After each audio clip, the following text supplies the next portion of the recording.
Pessoal do Instagram, sejam bem-vindos à nossa live. Bom dia, pessoal do YouTube, sejam bem-vindos também à nossa live de hoje, nossa live do período da manhã. Espero que vocês estejam bem. Vamos começar mais uma live de perguntas e respostas sobre temas aí, sobre saúde, qualidade de vida, medicina integrativa, sobre o que vocês quiserem falar aí no dia de hoje. Vamos lá, né? Deixa eu abrir aqui no YouTube o chat para eu conseguir ver as perguntas do YouTube também. Já tem umas perguntinhas já da caixinha de perguntas de ontem também que a gente pode usar para a live de hoje. Terça-feira maravilhosa, vamos que vamos. Acabei atrasando um pouco porque peguei um pouquinho de trânsito para levar os meninos para a escola. Aí estamos aí de volta.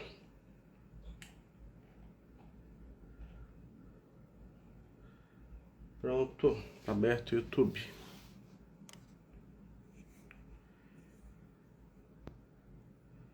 Vamos ver quem que já está aqui com a gente. Bom dia, dona Jussara. Bom dia, dona Mariana. Bom dia, dona Shirley. Mariana Carvalho, pode falar sobre insônia? Posso falar sobre insônia. Insônia é um tema aí bem interessante, dona Mariana. Insônia é um dos males aí dos dias de hoje. Dificuldade de dormir, algo cada vez mais frequente, as pessoas estão com sono cada vez pior. Tem estudos falando que 70% dos brasileiros dormem menos tempo do que deveria. Isso acaba causando um grande impacto para o funcionamento do organismo. E com certeza essa dificuldade para dormir, ela vai ter inúmeros motivos que a gente pode falar. Os mais comuns que a gente vê que levam a quadro de insônia são alterações hormonais, que podem levar a quadro de insônia. Mulher que está na menopausa é muito comum de ter insônia. Mas o que pode levar a insônia?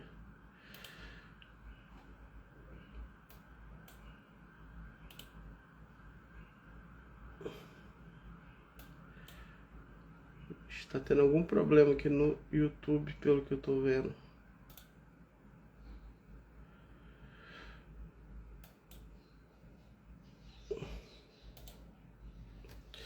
Enfim, insônia é um problema de saúde, na verdade, problema de saúde pública, né? Porque a gente vê que as pessoas estão dormindo cada vez pior. E eu tenho visto nos últimos tempos muitos pacientes com doença neurodegenerativa. Muitas pessoas elas nem imaginam que Alzheimer, Parkinson, essas doenças que levam a destruição do cérebro, elas têm relação também com a questão do sono. E o sono, ele é uma importante forma de você conseguir regular o seu organismo, é um mecanismo de autorregulação do corpo. Sempre gosto de falar isso. Inclusive para o nosso cérebro é extremamente importante que a gente tenha um sono de boa qualidade, porque cada fase do sono vai ter um papel importante para poder fazer ali a limpeza do nosso sistema nervoso, que tem que ser feita todo dia, como se fosse uma máquina de lavar para o nosso cérebro. Então, se você dorme mal, o cérebro ele acaba acumulando mais sujeira. E essa sujeira a gente chama de inflamação. E aí essa inflamação ela vai causar ali o acúmulo de proteínas que acabam levando ao processo de perda dos neurônios. Então é algo cada vez mais comum. Isso a gente vai ter vários motivos influenciando esse sono de baixa qualidade, essa dificuldade para dormir. Um dos mecanismos mais comuns de alteração da qualidade do sono é por aumento do cortisol e redução da produção de melatonina. Isso tem muito a ver com a forma que a gente vive hoje em dia. O que acontece com a gente? a gente cada vez mais estressado, a gente começa a alterar a curva de cortisol e de melatonina que tem que estar em equilíbrio para a gente conseguir dormir bem. Como que funciona essa curva? Então, a melatonina e cortisol são hormônios que são utilizados pelo organismo para sinalizar que é horário de você acordar e horário de você dormir. Cortisol ele é um hormônio para acordar você, não é só considerado um hormônio do estresse. Ele é secretado em resposta a situações de estresse, de ameaças para o nosso corpo, mas ele tem um ritmo, o nosso corpo ele tem um ritmo de liberação do cortisol, onde se deveria liberar uma quantidade maior de cortisol no período da manhã, ali por volta das 6 da manhã, e essa liberação de cortisol deveria ser menor ao longo do dia. E o contrário também acontece. Então, no período noturno, existe um aumento da liberação da melatonina, que é o hormônio relacionado à sinalização de que você deve dormir. Essa melatonina, além desse efeito para dormir, também é um potente antioxidante, anti-inflamatório. E vai ser fundamental para que o seu organismo consiga se reestabelecer e consiga se manter bem. Qual que é a grande questão? Quando a gente passa por mais situações de estresse emocional no nosso dia a dia, a gente tem dificuldade de lidar com as nossas emoções e a gente começa a liberar mais cortisol. Então, ao invés de liberar mais cortisol só nesse período da manhã, a gente começa a liberar cortisol o dia inteiro. Se você decide, por exemplo, ficar assistindo seriado à noite, você também vai acabar liberando cortisol à noite, porque os seriados que você vê, geralmente eles são feitos para gerar emoções às pessoas, que vai gerar ali também uma liberação de cortisol.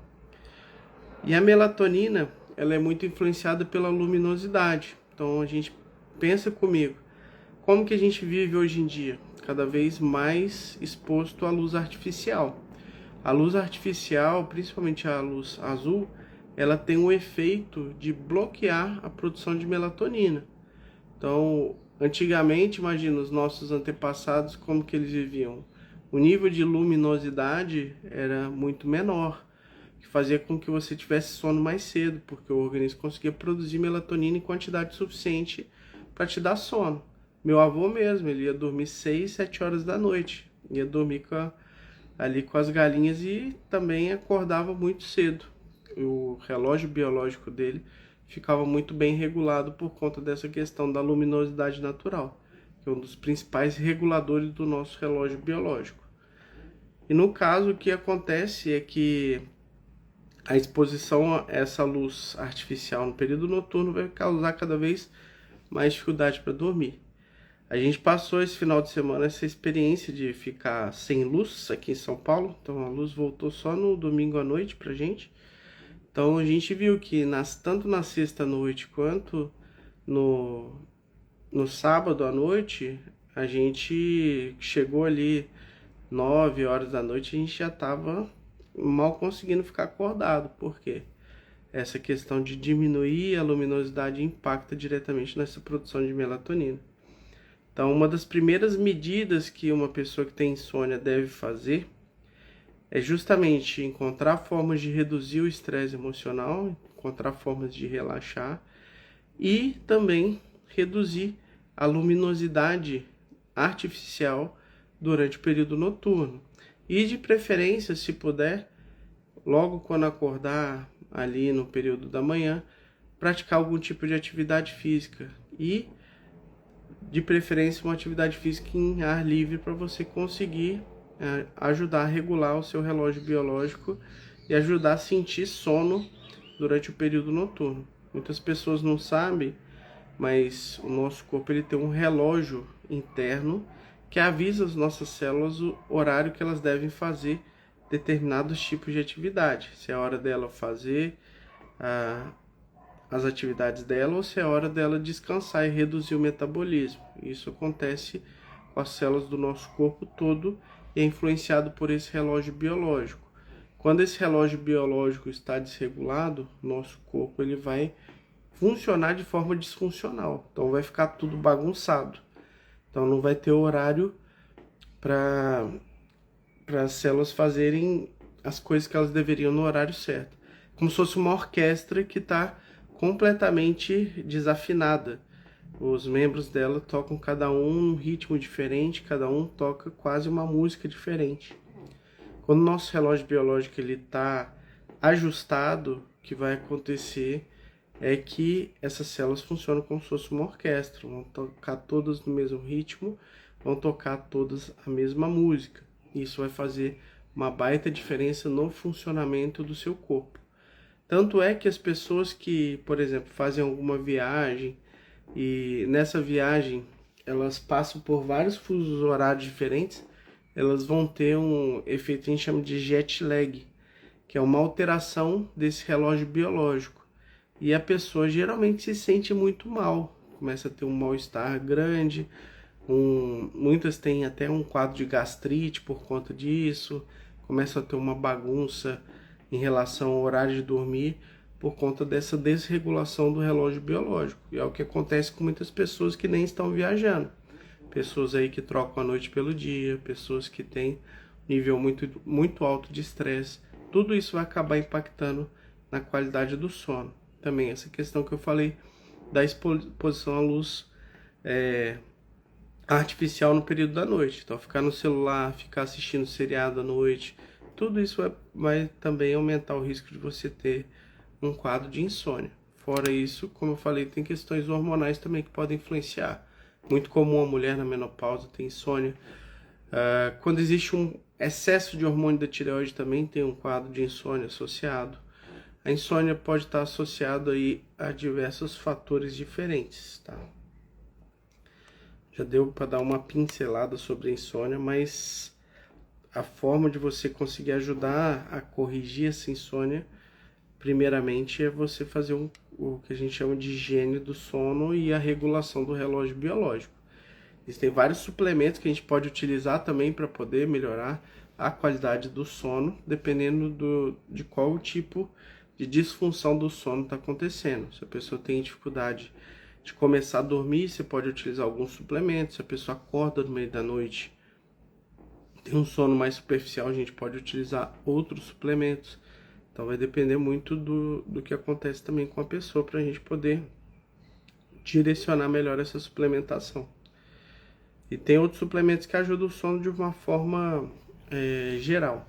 Então pode melhorar bem a qualidade do sono. Por exemplo, 5-HTP, magnésio, vitaminas do complexo B vão ajudar na produção da melatonina. Então isso vai fazer com que o seu corpo consiga produzir de forma adequada esse tipo de substância para poder ajudar a melhorar a qualidade do sono. Bom dia, dona Valéria. Refrigeração Alans. Bom dia, Alan. Como é que você tá? Miura, bom dia.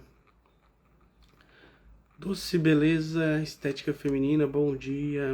Vase F. Strom, bom dia. Mariana Carvalho, fígado, intestino, tireoide e hipocloridria pode causar insônia? Na verdade, tudo pode causar insônia. A insônia ela pode ser consequência de vários fatores. Alteração do intestino pode causar insônia, do fígado.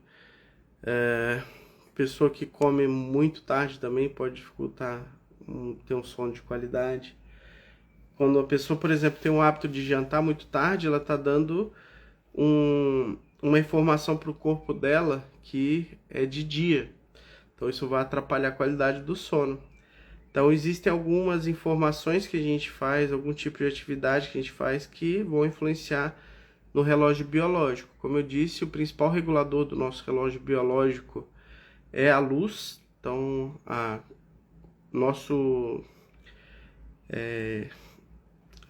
na verdade o nosso organismo ele tem um relógio biológico central, que é o núcleo supraquiasmático, que é uma região que fica de neurônios que fica acima do quiasma óptico, que é uma região onde os nervos ópticos eles se cruzam atrás dos nossos olhos, e essa região ela vai receber informações da nossa retina, a quantidade de luz que tem.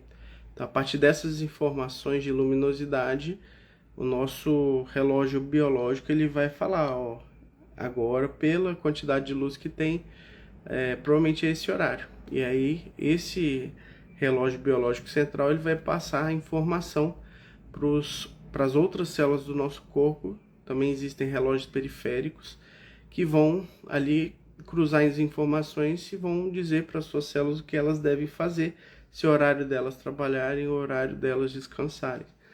Quando a gente come, por exemplo, a alimentação ela é uma forma de relógio periférico. Então ela passa uma informação adicional para nossas células, falando se é de dia ou se é de noite. Então no período noturno, como que a gente deveria se comportar? A gente deveria se comportar ficando em jejum, a gente deveria ficar em repouso e a gente deveria ficar no escuro. E durante o dia o contrário, a gente tem que ficar num ambiente mais claro, a gente tem que se alimentar e a gente tem que se exercitar. Quando você, por exemplo, faz atividade física à noite, ou quando você janta muito tarde, que informação que você está dando para o seu corpo? Que é de dia. Então essa informação ela vai acabar fazendo com que você postergue aquela sensação de sono que deveria vir mais cedo se o seu relógio biológico está desregulado. O fato de ter uma hipocloridria vai ser pior ainda, porque quando o seu estômago está produzindo ácido de forma insuficiente, o que vai acontecer é que você vai ter uma digestão da parte, principalmente das proteínas, muito mais lenta, porque o ácido clorídrico é fundamental para você transformar o pepsinogênio, que é o precursor da pepsina, que é a enzima digestiva que começa a digerir as proteínas no nosso estômago. Então, isso vai fazer com que o esvaziamento do estômago seja muito mais lento e que você dê essa informação que está de dia para o seu corpo e vai também influenciar na questão da sua alimentação. Essa live vai ficar gravada assim. Vaze F Strong. Pode ficar tranquilo, fica gravada. Inclusive no YouTube a gente tem uma playlist com todas as lives que a gente tem feito. Eu tenho colocado. O pessoal do YouTube consegue assistir ao vivo também. E depois eu coloco a live do Instagram, que geralmente o áudio fica melhor. E a gente consegue deixar ali uma playlist com todas as informações. Eu tenho feito inclusive um resumo na descrição das lives, para as pessoas saberem o que foi falado. Caso seja um tema de interesse da pessoa, ela pode assistir depois. E eu tenho começado a fazer alguns cortes também das lives para colocar para as pessoas conseguirem ver ali, às vezes, as informações que elas têm desejo, né? A gente acaba falando aqui sobre muitos temas diferentes ao mesmo tempo. Às vezes alguns temas interessam para uns e não interessam para os outros. Mas a gente sempre acaba compartilhando conhecimento e aprendendo alguma coisa. Vamos ver se tem alguma pergunta lá no YouTube. Bom dia, Dona Maria Marta da Silveira. Ana Maria Freire. Doutor, minha filha tem 17 anos, sofre com enxaqueca crônica. São dores todos os dias, já fez uso de toda a medicação, já fez 3 doses de Botox. Engatilite, está fazendo uso de canabidiol terapia. Dona Ana Maria, não sei se a sua filha já tentou utilizar doses altas de riboflavina, magnésio e também suplementar e ajustar a dose de vitamina D. Geralmente quando você faz esse ajuste dessa suplementação, você tem uma redução drástica da frequência e da intensidade das dores de cabeça, dos quadros de enxaqueca. Então é muito comum a pessoa que tem enxaqueca ter dificuldade de absorver a vitamina B2, que é a riboflavina. E com isso a gente acaba tendo ali uma série de crises de enxaqueca. Então, mais de 50% das pessoas que começam a tomar riboflavina em doses mais altas, elas têm uma melhora do quadro de enxaqueca. Elas conseguem reduzir drasticamente a frequência dessa enxaqueca e também conseguem reduzir a intensidade das crises. Agora, a grande questão é que tem que ver o que pode estar acontecendo, que pode estar contribuindo para a piora da enxaqueca da sua filha. Será que ela dorme bem? Então, falta, privação de sono é um dos fatores que leva também a ser um gatilho e também um fator de piora dos quadros de enxaqueca. Tem relação com o estresse emocional? Então, também é um gatilho, também é um fator de piora para as crises de enxaqueca. Então, a gente precisa, às vezes, fazer uma avaliação ampla, tentar fazer um ajuste e descobrir o que está acontecendo, que pode ser o fator de piora no quadro da sua filha, tá? Mas sempre tem suplementos que ajudam a gente a conseguir controlar uma determinada enfermidade. Reposição hormonal também. No caso da riboflavina, não é que é uma reposição, são doses altas de riboflavina, 400, 600 miligramas de riboflavina por dia. Pra você ter uma ideia, no centro, se tiver 1 miligrama de riboflavina, que é B2, é muito. Então, uma quantidade relevante mesmo de vitamina B2 para ajudar nesse controle da enxaqueca.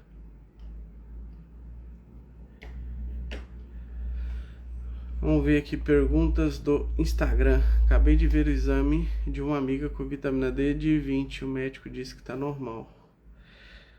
Então, normal não quer dizer que seja saudável. Normal é aquilo que é mais frequente. Então, o médico, na verdade, ele está certo. Ele está falando que está normal.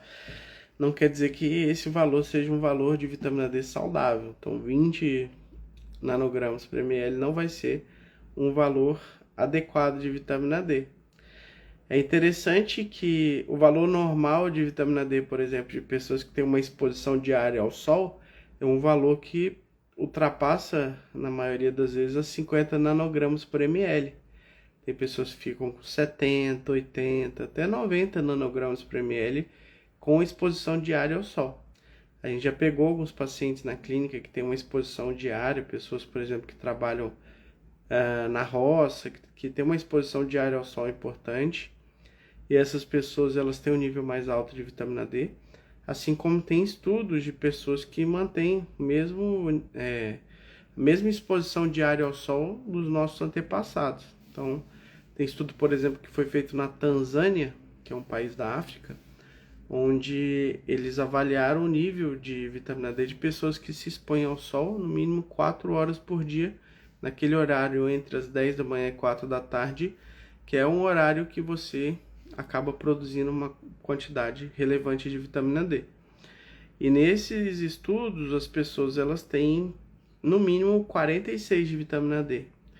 E elas têm ali pessoas que têm valores acima de 70. Então, mesmo são pessoas com a pele negra. Então, a pele negra, que é uma pele mais protegida, ela vai permitir uma produção de vitamina D muito mais lenta. No caso dessas pessoas que moram lá nesse país, elas têm um estilo de vida muito parecido com o dos antepassados e elas mantêm um nível bem maior de vitamina D. Então, 20 de vitamina D pode ser comum, entre aspas, normal, mas não é algo saudável, não vai ajudar você a se manter bem. Até porque a vitamina D ela não é uma vitamina, ela é um hormônio. Qualquer hormônio que você perguntar para um médico, que ele saiba que é hormônio, né? Porque a maior parte dos médicos não sabe nem que a vitamina D é hormônio. Se você perguntar para um médico, a pessoa está com deficiência de hormônio, você vai manter do jeito que está ou vale a pena você aumentar esse hormônio? Geralmente o médico vai falar, não, tem que normalizar o nível do hormônio. No caso da vitamina D é diferente, porque ele ainda acha que a vitamina D é vitamina, não tem ideia que é um hormônio que é fundamental para o funcionamento do organismo, porque ela reduz a resistência à insulina, ela é importantíssima para a regulação do sistema imunológico, a vitamina D ela controla a inflamação do corpo, a vitamina D ela vai impactar ali no funcionamento de centenas de funções diferentes. Então, você manter nível baixo de vitamina D é um convite para ficar doente. Então, 20 de vitamina D, pelo amor de Deus, não dá. Se ela se expor ao sol aí pelo menos uns 15, 20 minutos por dia, todos os dias nesse horário que eu falei, e ela manter, obviamente, uma exposição de boa parte da pele exposta ao solo vai conseguir produzir uma quantidade bem maior de vitamina D do que ela vai imaginar. Eles conseguem produzir 10, 20 mil unidades de vitamina D numa única exposição solar. Pessoal, já estamos aqui passando o tempo. Pergunta da Jordânia. Sinto muito enjoo diariamente, em jejum ou não? O que você acha que pode ser? Na verdade, enjoo pode ser uma série de coisas diferentes. Tem inúmeras situações que podem causar enjoo. Então, enjoo é um sintoma extremamente comum. Tem que fazer uma investigação mais aprofundada. Tem pacientes, por exemplo, que têm enjoo porque fazem hipoglicemia. Tem pacientes que têm enjoo porque estão com algum tipo de alteração no estômago, um quadro de gastrite, estão com alguma alteração ali de refluxo, por exemplo. Tem pacientes que vão ter enjoo porque estão tomando algum tipo de medicação que pode causar enjoo. Então tem uma infinidade de situações que podem gerar enjoo. O ideal é passar com um médico para poder fazer uma investigação aprofundada e ver se esse enjoo é por algum motivo patológico ou é alguma condição normal aí, ou por conta de algum erro de hábito que está acontecendo. Mas é importante ver o que é esse enjoo aí.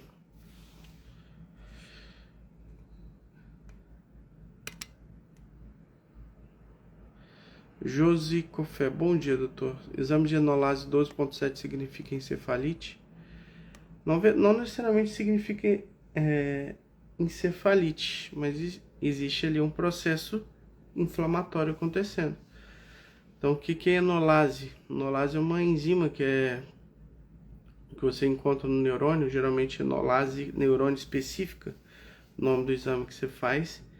E essa enolase, ela é um marcador de morte de neurônio. Então, quando existe a morte de neurônio, você tem ali um aumento dessa enolase. Mas também ela é um marcador de outras patologias, principalmente tumores neuroendócrinos. Então, é importante que você avalie a enolase dentro de um contexto de por que foi utilizado esse exame. O que motivou a pedir esse exame? Para ver o que pode estar acontecendo.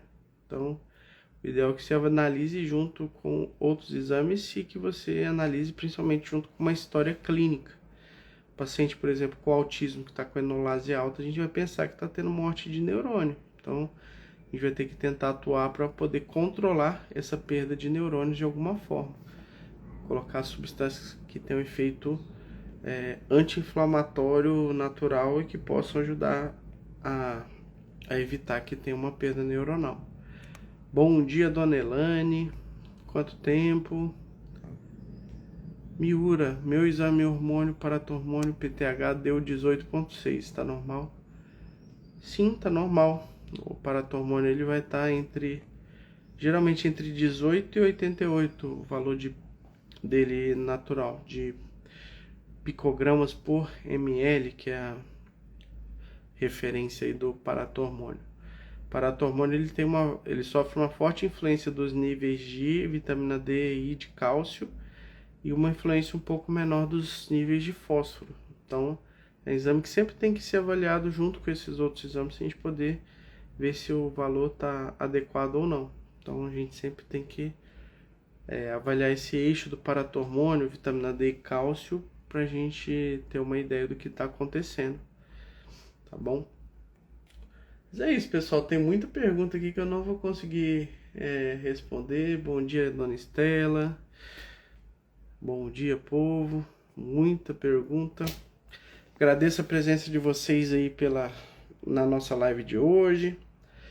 Vamos que vamos, terça-feira. Sexta-feira vai ter uma live especial. Não sei se vocês vão querer assistir ou não. Vai ser 7h30 da manhã. Vou falar com o Luiz Otávio, que é educador físico, é personal. E o Luiz Otávio vai falar pra gente como que a gente consegue ganhar massa muscular depois dos 40. Então, quando a gente chega nos 40 anos, parece que é mais difícil da gente conseguir construir músculo, de conseguir ganhar massa muscular. E aí o Luiz Otávio ele vai trazer aí várias informações aí, umas dicas boas pra gente poder ganhar mais massa muscular, ficar mais forte. Isso aí acaba influenciando muito na nossa capacidade de chegar bem lá no futuro, na terceira idade, né?